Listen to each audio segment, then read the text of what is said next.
그대로 있고 죽으면 많은 열매를 맺는다. 아멘. 아멘. 이 말씀의 배경은 이제 예수님께서 예루살렘에 올라가셨죠. 예수님께서 요한복음 12장쯤에 예루살렘에 올라가셨던 이유는 무엇이었냐면 십자가를 지시기 위함이셨습니다. 그러니까 예수님께서 자신의 사역을 다 마치시고 이제 마지막 제자들에게 당부하시기 전에 십자가에 올라가셨는데, 예루살렘에 올라가셨는데, 그때 이제 헬라인 몇몇이 예수님의 소문을 듣습니다. 예루살렘에 있던 많은 사람들이 들었는데 헬라인 몇이 예수님의 소문을 들었어요. 어떤 소문을 들었느냐? 예수님께서 예루살렘에 오시기 전에 배단에서 죽은 라사로를 살리셨더라. 그래서 유대인뿐만이 아니라 헬라에서 온 유대인들까지도 예수님을 믿게 됐어요. 와, 죽은 사람을 살릴 정도, 그것도 많은 사람들이 보는 앞에서 죽은 사람을 살리는 건 하나님밖에 없다. 왜냐하면 유대의 정통에 의하면 죽은 사람을 살리는 것은 하나님의 능력에만 속한 것이었기 때문이었습니다. 그래서 예수님이 말씀하신 대로 그는 하나님이시구나, 그는 진짜 하나님의 아들이시구나라고 우리 12장에 보면 많은 유대인들이 믿더라라고 기록되어 있어요. 그러면서 오늘 본문 2절에 보면 헬라 사람 몇이 예수님을 만나기 위해서 찾아옵니다. 어쩌면 예수님이 진짜 하나님이신지, 예수님이 정말 하나님의 아들이신지, 아니면 예수님을 통해서 자기가 무엇인가를 다시 가르침을 받고자 했는지 모르겠지만 예수님을 찾아와 빌립에게 묻습니다. 왜 하필 빌립이었을까요? 빌립의 이름이 헬라식 이름이지요. 빌립이라고 하는 말은 네가 이길 거야, 네가 승할 거야, 네가 뛰어날 거야 하는 이름이에요. 아마 그 아버지 어머니가 이 아들을 낳고서 이 아이가 로마 제국 하에서 살아가면서 헬라식 교육을 받고 훌륭한 사람이 됐으면 좋겠다 라고 하는 그런 소망이 있었던 거예요. 헬라식 이름이니까 헬라 사람들이 와서 찾아갑니다. 빌립이 똑바로 이유가 없었을까요? 안드레에게도 찾아가야 돼요. 베드로의 형제 안드레에게 가서 안드레와 같이 예수님께 가서 여쭙습니다. 주님, 헬라 사람들이 예수님을 뵙고자 합니다.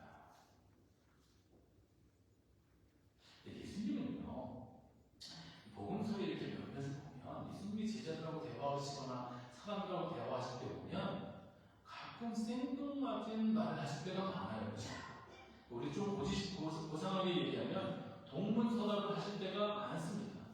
여러분이 그 앞에 그런 사람이 있으면 좀 답답하잖아요. 내가 뭔가 지금 질문을 했는데 답은 안 돼. 그럼 답답하잖아요. 그죠? 세대를 못 따라간다고 얘기도 하고, 뒤쳐졌다고 얘기도 하고, 형광등이라고 얘기도 하는데, 예수님이 그런 경우는 꽤 많아요. 오늘 장면에서도 마찬가지입니다. 주님, 헬라 사람 몇 명이 주님을 뵙고자 하나요? 그랬더니 예수님이 하시는 말씀이 인자가 영광을 얻을 때가 됐다. 23절에 말씀하십니다. 인자가 영광을 얻을, 사실 이 말씀은요, 예수께서 뭐라고 말씀하시냐면 내가 아버지께로 갈 때가 되었다라고 하는 말씀이에요.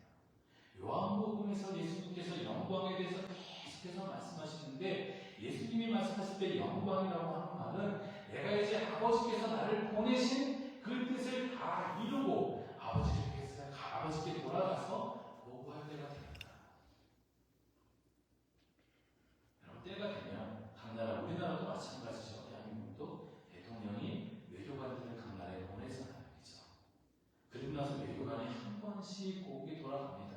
고국에 돌아갈 때는 왜 돌아가냐면 대통령을 만나기 위해서 돌아가는 거예요. 그동안 내가 대통령의 명을 받아서 이러한 일들을 했고 그 나라에서 이러이러한 사업들을 했는데 이렇게 되었다고 보고하는 거예요. 그런데 그 대사관 영사가 대통령이 의중한 대로, 대통령이 명령한 대로, 시킨 대로 하지 않고 내가 보기에는 대통령의 뜻을 맞지 않고 내가 보기엔 이게 더 맞아, 이것을 가지고 보고하면 어떻게 돼요? 난리가 나겠죠. 정말 성인군자 같은 대통령이 있으면 생각해보니까 네가 한 게 더 맞아 라고 할 수도 있겠지만 대부분은 난리가 납니다. 그런데 예수님도 마찬가지셨어요. 요한복음 전체에서 나타나는 예수님의 자기 인식은 뭐였냐면 나는 아버지께 보냄을 받았다는 거예요. 그래서 내가 아버지께 영광 돌리는 단 한 가지 방법은 무엇이냐면 보내신 이의 뜻을 행하는 것이었어요. 그래서 예수님이 사시는 동안에 하나님의 말씀대로 말씀하시고 하나님 하나님의 마음으로 사람들을 사랑하시고 하나님의 시선으로 눈물이 있는 곳을 바라보시고 하나님의 발로 하나님의 손으로 그곳을 향해서 가셨던 겁니다. 십자가도 마찬가지예요. 이제 내가 영광을 얻을 때가 되었다. 이 말은 예수님께서 내가 이제 십자가를 질 때가 되었다. 내가 이제 죽을 때가 되었다. 내가 하나님께 갈 때가 되었다. 라고 고백하시는 말씀인데 이 말은 뭐냐면요. 제가 눈에 말씀드렸지만 예수님이 십자가를 갔을 때 로마 군병들에게 끌려가셨나요? 제사장들에게 서 팔려가셨나요? 저는 그렇게 생각하지 않아요. 사람적인, 사회적인 관점으로 볼 때는 유다인에서는 시돈에 팔리고 제사장들이 그를 잡아가서 베르공에 빌라도공에 왔다 갔다 하다가 드디어 골고다 언덕에 십자가를 지고 로마 군병들에 의해서 비아 돌로로사를 지나서 넘어지고 일어나시고 넘어지고 일어나시면서 가셨지만 예수님의 마음이 어떠셨을까요? 예수님은 너무 기쁘셨어요. 우리 처음에 너희 하나님 여호와가 너희 가운데 계시니 그는 구원을 이루실 전능자시요 그가 너로 인하여 기쁨을 이기지 못하신다라고 함께 고백하면서 나오죠. 예수님이 십자가 달려가시면서도 역시 그러셨을 줄 생각해요. 왜냐하면 하나님은 동일을 하시잖아요.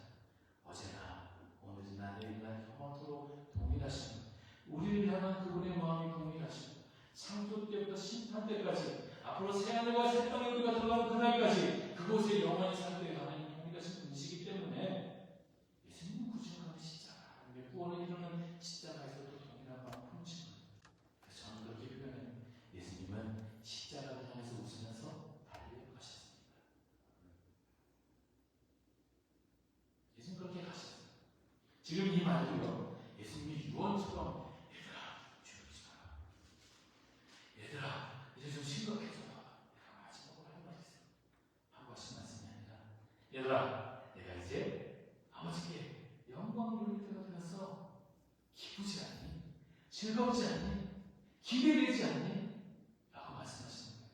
그리고 나서 제자들에게 말씀하십니다. 내가 진실로 진실로 너희에게 이르노니. 여러분 진실로 진실로 두 번인데 두 번 진실로는 헬라어예요. 아멘이에요. 아멘. 그래서 아멘 아멘 뜻입니다. 우리가 기도하고 나서 예수님의 이름으로 기도합니다. 아멘. 그럼 뭐예요?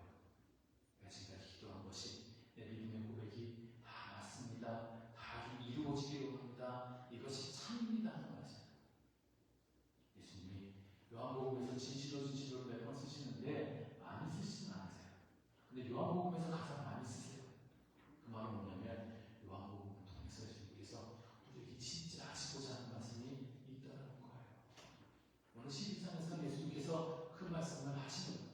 내가 진실로 진실로 아멘 아멘 너희에게 이르노니 하늘의 미랄이 땅에 떨어져 죽지 않으면 하늘 그대로 있고 죽으면 많은 열매를 맺느니라. 잘하는 말씀이죠. 너무 잘하는 말씀이에요.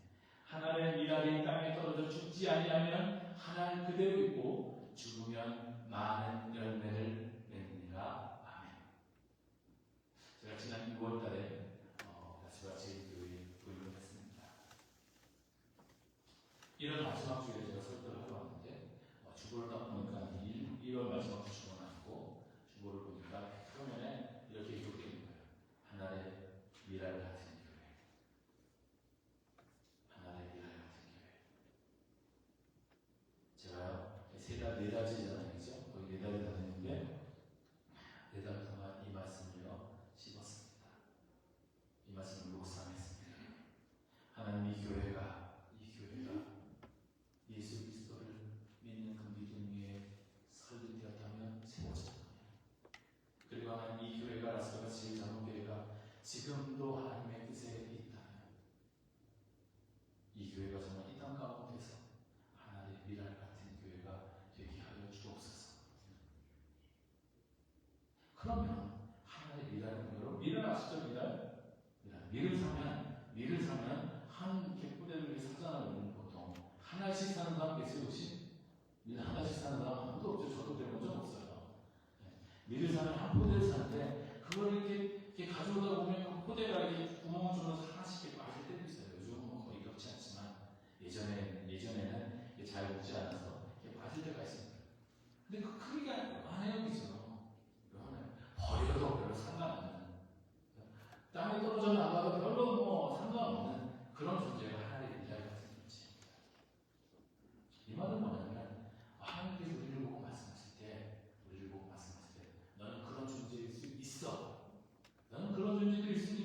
존재로 취급받아도 괜찮다고 생각해야 하는 거예요. 여러분, 예수 믿는 사람이 이 땅 가운데서 그런 존재로 취급받을 수 있어요. 나는 예수를 믿기 때문에 어디가나 가치 있고 어디가나 대우받고 존경받고 그러려고 생각하지 마세요. 나는 내가 장로기 때문에, 내가 집사기 때문에, 권사기 때문에, 목사기 때문에 교회 가면 존경받아야 돼. 그런 기대하지 마세요. 권사가 되고 장로가 되고 목사가 되면 더 겸손하게, 더 낮아지고 바짝 엎드려서 하나님 아버지 앞에 나아가야 되잖아요. 그게 우리의 모습들인데 왜요? 언제부터 그랬을까요? 이게 직분화돼서 그런 것일까요? 언제부터인가 권사가 되고 집사가 되고 장로가 되고 목사가 되면 목이 뻣뻣해지고 내 마음대로 교회와 사회를 다스려야 돼요. 그런 생각들이 들어가 버린 거예요. 그러니까 더 이상 미랄이 되지 못하는 거예요. 그럼 미랄이 땅에 떨어져 죽었어요. 그럼 배가 올라오고 거기에 많은 일들이 맺히지 않는 거죠. 그렇다고 해서 그 미랄이 자기 힘으로 서 있을 수도 있어 그런가요? 아니요. 바람이 불면 자기 몸도 제대로 가누지 못하는 게 미리예요. 예수 믿는 사람들은 그런 존재예요. 내가 세상에서 아무리 뿌리를 내리고 성공을 해도 성령의 바람이 불면 또는요 사단의 바람이 우리 가운데 들어오면 우리는 흔들릴 수밖에 없는 존재예요. 그래서 중요한 건 뭐냐면 내가 미랄로 살아가는 것이 아니라, 내가 밀로 살아가는 것이 아니라 내가 썩어져 죽는 것이, 그게 중요해요. 주님이 분명히 약속하셨어요. 그리고 이것은요 아주 놀랍게도 하나님의 창조의 원리, 죽으면 많은 열매를 맺는다. 죽으면 많은 열매를 맺는다. 저희 집에 레몬나무가 하나 있거든요. 이렇게 따다가 이렇게 벽에 가까이 붙어 있어서 제가 저 안쪽에 있는 건 너무 가시가 있어요. 그래서 제가 갖다지 못해서 그대로 그렇게 놔뒀어요. 얘가 보통은 얘가 2년에 한 번씩 지금 열매가 열리는데 작년에가 아니죠. 올해 제가 3월달쯤에 땄어요. 그리고 여전히 노란 게 달려있어요. 그런데 또 맺혔어요. 되게 신기하죠. 그래서 제가 그 레몬나무를 보면서 와, 하나님의 새 창조구나 이렇게 생각했습니다. 별로 웃기지 않으세요? 그럼 제가 이 안에 매미의 꿈이라고 하는 글을 하나 썼어요. 올해 지금 이 미국에 매미 중에, 매미가 보통 한 6년 정도 살다가, 그러니까 알을 낳으면 애벌레가 되고, 애벌레가 한 1년 정도 살다가, 1년이 아니죠. 그러니까 알을 낳으면 한 1년 정도 있다가 애벌레가 되고, 그래서 보통 5년 정도 지나면 그 이제 탈피를 해서 성충이 되죠. 그리고 한 달 정도 지나면 매미가 돼서 이제 죽는데, 그런데 그 특이한 매미들이 있대요. 13년 주기를 가지고 있는 매미가 있고 17년 주기를 가지고 있는 매미가 있는데, 올해는 그 두 매미가 맞춰지는 날이에요. 13 곱하기 17, 221년 만에 이 두 매미대가 함께 구호하는 시기예요. 그래서 미국 전역에, 특히 중서부 지역하고 남부 지역에 약 1000조 마리의 매미가 올라온대요. 1000조 마리. 다행히 우리 라스베가스에서는 안 나타나죠. 이 매미들이 함께 한꺼번에 오기 시작하면 어떤 소음이 있냐면, 우리가 전투기가 시동을 꽉 걸었을 때 전투기 껍데기에다가 머리를 쫙 들고 있는 그런 진동이 느껴질 거예요. 그러니까 어마어마하게 사람에게 피해가 많죠. 실제적인 어떤 이 해충이라든가 그렇지는 않지만. 근데 또한 교수가 발표하기로는 이 매미들이 또 여러 가지 종류들이 막 섞이다 보니까, 그리고 이제 교배를 할 거 아니에요. 교배를 하다 보니까 새로운 종의 매미가 탄생할 수 있겠다. 이렇게 걱정하는, 어떤 사람은 걱정하고 어떤 사람은 신기하고. 저는 그 기사를 딱 보면서 하나님의 창조는 계속되고 있구나 이렇게 생각했어요. 여러분 어떻게 생각하세요? 여러분, 하나님의 창조는 우리 가운데서 오늘도 계속되고 있을 줄 믿습니다. 아멘. 네, 그게 미랄의 법칙이에요. 미랄의 법칙. 우리가 다 하나님께서 말씀하신 미랄들인데, 이 미랄이 우리가 썩어져 제대로 죽지 아니하면, 제대로 살다가 제대로 죽지 아니하면, 여러분 미랄도요 상하면 곰팡이 피고 박테리아에 걸리고 그러면 얘가 썩어져도요 다시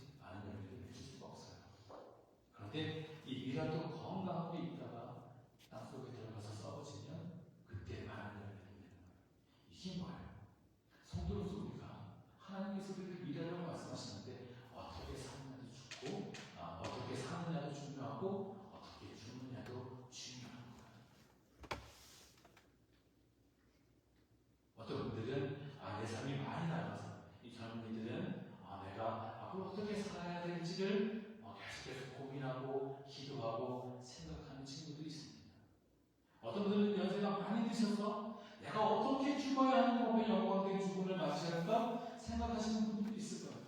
둘 다 중요해요. 둘 다. 제대로 살아야 제대로 죽을 수 있는 겁니다. 저도 장례 예배를 많이 인도해봤는데 어떤 분들은 정말 기쁨 가운데 마지막에 찬송을 부르면서 하나님 앞에 가시는 분들이 있는데, 또 어떤 분들은 평생 예수를 믿는다고 했는데 마지막에 인사한지 부르면서 가시는 분도 있더라고요. 어떻게 살아야 되느냐도 중요하고 어떻게 죽어야 하는지도 중요합니다. 그래서 바울은 그렇게 고백했나요? 내가 그리스도와 함께 십자가에 못 박혔나니. 십자가에 못 박혔다는 건 뭐예요? 내가 그리스도와 함께 십자가에 죽었습니다 라는 얘기예요. 이게 바울이 죽을 때 한 얘기였을까요? 아니요. 바울이 살아있을 때 한 얘기였어요. 바울이 옥중에도 들어가기 전에 한 얘기였어요. 갈라디아서 쓰면서. 내가 그리스도와 함께 십자가에 죽었습니다. 내가 살아있지만, 내가 아직 건강하지만, 내가 아직 미래를 바라보고 있지만 나는 그리스도와 함께 죽었습니다. 여러분, 그런 성경 말하는 죽음은 우리 육신의 죽음만 뜻하는 건 아니에요. 내가 하나님 앞에서 나 자신을 부인하고 내 십자가를 지는 건 그게 내가 죽는 거예요. 그래서 어떻게 사느냐는 어떻게 죽느냐와 동일한 의미가 있는 것입니다. 사실 이 하나님의 진정한 주인이 누구냐면 예수님이세요. 여러분, 예수님의 삶을 보면 우리가 알 수 있습니다. 예수님은 어떻게 사셨는가? 예수님은 어떻게, 아니면 왜 죽으시는가? 우리가 생각해보면 다 시작합니다. 생각해보면 나도 예수님처럼 살고 싶다. 나도 예수님처럼 죽고 싶다. 아멘? 진짜 아닙니까? 예수님 어떻게 하셨는지 아세요? 어릴 때 아버지가 음악을 끓여서 돌아가셨어요. 동생들과 어머니를 어린 소년 시대 소년 가자고 사셨어요. 얼마나 힘들어요. 그죠? 그러다가 깨달음이 있어서 집을 떠났어요. 집을 떠났어요. 동생들이 보고 왜 이 형은 말이야 우리를 지키지도 않고, 그래서 계속 욕한다. 동생들한테 인정도 받지 못하고, 친구들한테 인정도 받지 못하고, 종교 지도자들한테 인정도 받지 못하고, 그런 삶을 사는 분이 예수님이세요.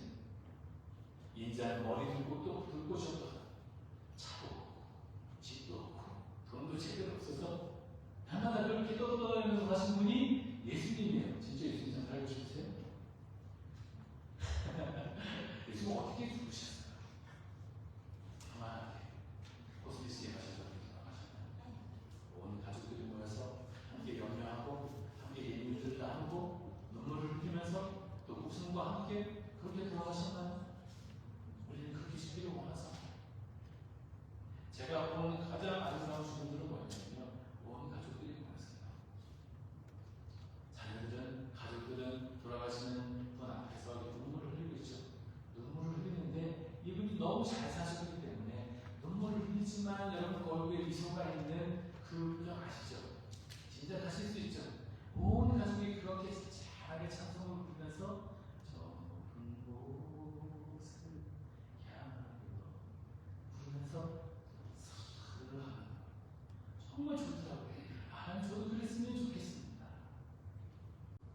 근데 예수님은 그러지 않았어요.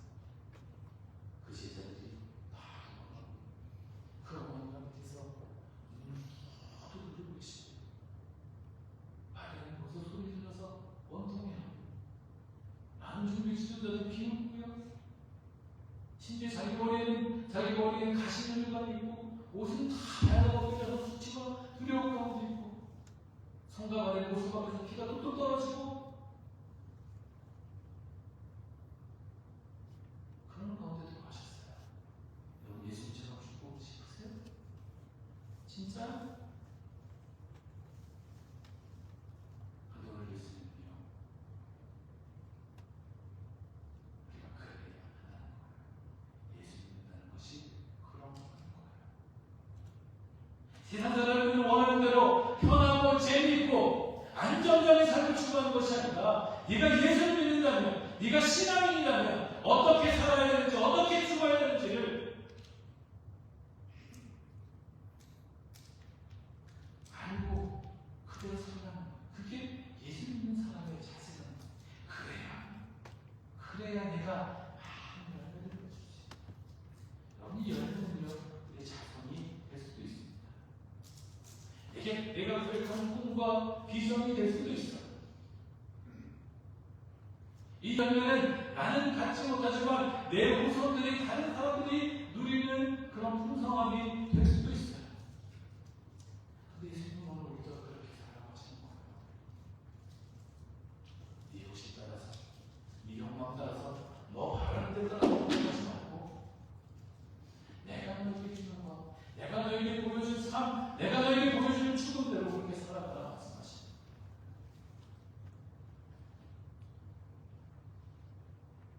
기도죠. 내 주를 가까이 하게 하는 십자가 진 같은 고생. 계속 고백하잖아요. 여러분처럼요, 여러분이 한 주 하루하루 하나님에 나아가서 예배하고 기도하고 묵상합니다. 이 십자가의 삶이 여러분 것이 되기를 원해요. 여러분, 고통 가운데서도, 저주 가운데서도 웃는 사람들이 있어요. 왜 그럴까요? 왜 그럴까요? 진짜 복이 무엇인지 알기 때문입니다. 내 죽음이 헛되지 않다는 걸 알기 때문에 예수님이 하나의 미래가 되셨습니다. 내가 영광을 받을 때가 되었다. 내가 아버지께 갈 때가 되었다. 아버지께 가는 어떻게 가는 거예요? 십자가 지고 가시는 십자가. 그 누구도 원하지 않은 그 죽음의 십자가, 죽음의 길을 예수님은요, 여러분을 위해서, 저를 위해서 기쁘게 뒤로 가셨습니다.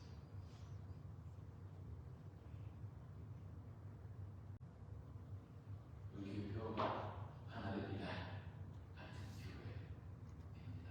제가 장관 아니고 아마 제가 부임하기 전에 우리 교회들이 기도하면서 정했던 표였던 것 같은데, 저는 우리 교회가 그렇게 됐으면 좋겠어요. 여러분, 라스베가스요, 화려하고 빛납니다. 제가 한 3년 전쯤에 독일에서 온 한 자매를 만났는데, 독일 분이에요. 이제 독일로 돌아갔는데, 라스베가스 아까 돌아가는데 얘기를 나눴어요. 라스베가스 와서 가장 기억이 나는 게 무엇이었습니까? 라고 하더니 한참 이렇게 생각하다가 라이트. 독일은요, 정말 검소한 나라인 거예요. 자기 동네는, 물론 자기 동네가 대도시는 아니었지만 저녁이 되면 불빛이 하나도 없대요. 네, 라스베가스에 와서 보니까 눈이 부실 정도로 불빛이 납니다. 자기 평생에 잊어먹을 수 없을 것 같아요. 잊을 수 없을 것 같아요. 여러분, 이 불빛이요, 라스베가스 거리를 비추고 있는 것이 아니라 라스베가스에 사는 우리 교회가 이 라스베가스 하늘의 미랄됨으로 말미암아 이 불빛이, 저는 예수의 불빛이 됐으면 좋겠습니다. 언젠가는 그런 날이 좀 왔으면 좋겠어요. 라스베가스 신시티가 아니라, 제가 지난번에 한번 얘기했던 신시티를 닮아라고 하나님의 도시, 그죠? 범죄의 도시, 죄악의 도시가 우리 교회를 통해서 하나님의 축복과 하나님의 은혜와 하나님의 긍휼이 쏟아 부어짐으로 말미암아 하나님의 도시가 되는 그날, 하나님의 도시는 뭐예요? 하나님이 다스리시는, 하나님이 왕이 되시는, 예수 우리 왕이여 이곳에 오소서, 우리를 다스려 주옵소서 하는 그날, 가능하면 우리 다 같이 좀 그날을 봤으면 얼마나 좋을까 하는 소원이 있습니다. 그래서 하나님께 기도했어요. 하나님, 이 목적이 제가 살아있는 동안에 볼 수 없는 목적이 될 수도 있지만, 하나님 가급적이면 봤으면 좋겠습니다. 사람들이 하나님을 예배하기 위해서, 도박하기 위해서, 술 먹기 위해서, 대마초기 위해서, 마약하기 위해서, 놀기 위해서 라스베가스에 온 것이 아니라 하나님을 예배하기 위해서 라스베가스에 왔으면 좋겠습니다. 저 엘리제드 스테이디움에서 BTS가 3일 동안 만석 10만 5천 명이 모여서 거기서 노래하고 춤췄는데 하나님 그곳에서 하나님을 예배했으면 좋겠습니다. 그런 꿈도 한번 꿔봅니다. 같이 보시겠습니까? 네. 같이 보기 위해서 우리 교회를 위해서 기도해 주시고 우리 교회 성도들은 이 일을 위해서 하나님 앞에 내가 무엇을 할 수 있을까? 내가 어떻게 썩어져야, 내가 어떻게 죽어져야 내가 이 가운데 하나님의 뜻을 이룰 수 있을까? 같이 기도하면서 함께 손잡고 주님 앞에 나아가는 복되고 귀한 성도들, 복되고 귀한 교회 되기를 주님의 이름으로 축원합니다. 기도하겠습니다. 풍성하신 하나님 아버지 감사합니다. 오늘도 하나님 아버지 요한복음 10장 14절 말씀 하늘의 미랄이 땅에 떨어져 죽지 아니하면 하나님 그대로 있고 죽으면 많은 열매를 맺느니라 말씀하신 예수님의 말씀과 같이 우리도 하나님 아버지 주님 앞에 하나의 미랄이 되어서 이 땅 가운데서 주님의 십자가를 지고 나 자신을 부인하고 주님의 삶을 살고 주님의 죽음을 죽는 저희 모두가 될 수 있도록 인도하여 주옵소서. 그래서 하나님 우리가 이 땅 가운데 거하는 목적이 먹고 자고 싸고 웃고 울고 하는 것이 아니라 하나님의 뜻을 이루는 하나님의 영광이 되는 삶을 살아갈 수 있도록 인도하여 주시고 또한 하나님의 미랄 같은 교회로 우리 라스베가스 제1장로교회가 하나님 손에 붙들려 살고